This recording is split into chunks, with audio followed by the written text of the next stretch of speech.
What's the difference between inshore and freshwater fishing? This week on Kayak Hacks. Welcome back! If you're new to the channel, we cover kayak modifications, spin, and fly fishing. So poke that subscribe button so you don't miss anything. Now, let's get on with it. For most of my adult life, and I'm 65, I fished freshwater for bass and trout. And a couple of years ago, I moved down here to Wilmington, North Carolina, and was exposed to inshore fishing. And if anyone is about to do that transition, this video is about a few of the things you need to understand. The first is that you're probably never going to get to know the entire extent of your fishing domain on inshore unless you're a guide and are out there every day and making your living. If you're just a normal guy like you and I probably are, what you need to do is go to one or two places and specialize in them. Get to know every nook and cranny, because unlike on a river or a stream where you can walk up and fish it and really understand it after a couple visits, you're never going to understand the extent of the inshore domain. So I'm out here at low tide in one of my good spots in Wilmington, and I'll just pan around and make a few comments here. When you look at all this fishable water, and this is at low tide, and I'll talk about that in a minute, you can see that the fish can be pretty much anywhere, and you really have to learn how the tide impacts them and how the channels impact them. So I'm here at low tide because I know that when the water comes up about halfway to the top of these oyster beds, the redfish are going to be running along this channel right here, and I've got a shot at catching them. Unlike on a river where I know where the pools are, where the rocks are, because I can see them, on a normal size river, not, something that's a mile wide. That's pretty much just like inshore. But on a normal river or a trout stream, you can really understand everything about that as you fish it a few times. Inshore, you've basically got to get lucky. You've got to do a recon on Google Earth, find out where the deep channels are, see where the deep holes are next to the points, like I'll show you here, and then go stake them out and see if you can catch anything. The other thing you do is mark every place you catch a fish. There's something about that spot that had that fish there that will make it productive again in the future. The other thing about inshore fishing is that you'll end up using live bait a lot more than you did in freshwater. In freshwater, I fly fish, or before I learned to fly fish, I would spin fish with panther martins or meps, or for bass, the various plugs and poppers. Inshore, yeah, you can use gulp and some of the other artificials, but a lot of the time, the only thing the fish are going to be interested in are live bait.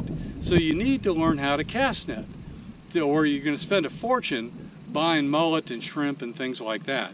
And I've got a good video right here that will tell you how to do the cast net. Inshore, you're going to run into fish that are a lot larger than you encountered in freshwater. I mean, the slot here for redfish in North Carolina is they've got to be at least 18 inches long for you to keep, and you can't keep anything over 27. And you're going to run into some 27 plus in the course of a normal summer. So your gear has to be set up to deal with that. No lightweight rods. I use all medium action, a 15 or 20 pound braid with a leader on the end. And I find that handles everything I'm going to run into here in the inshore areas just fine. The critical thing about fishing inshore is that you're really not going to be successful from the shoreline. You've got to have some kind of a boat. Obviously, I'm sitting here in a kayak.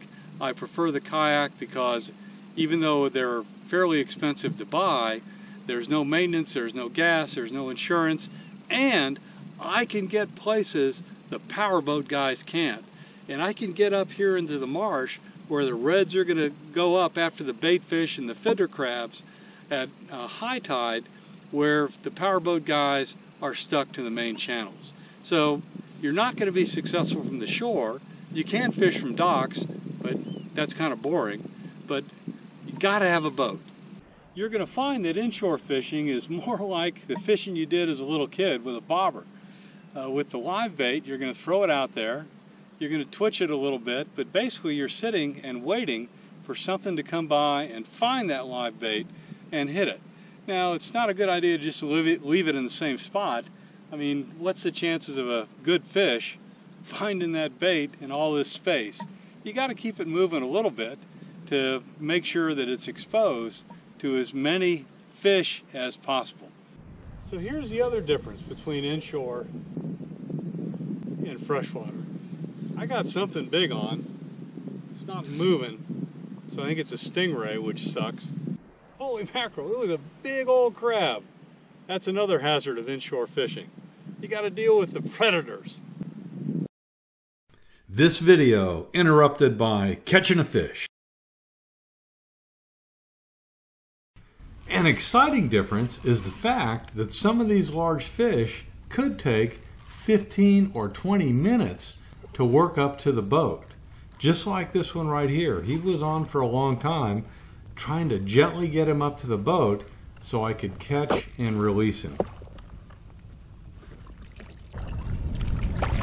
The other big difference between inshore and freshwater, at least on a small stream or river, is you don't have to contend with all the wind. Whoa, we're heading in.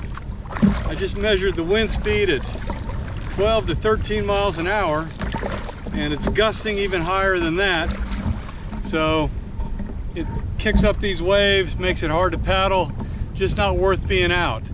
Whereas on a stream or a small river, you're protected by the woods and can fish through the wind. Oh well, I'm heading in. Well, this has gone a little bit longer than I wanted. I'll talk about some additional differences in a future video. What do you think the biggest difference is? Throw it in the comments below. Thanks.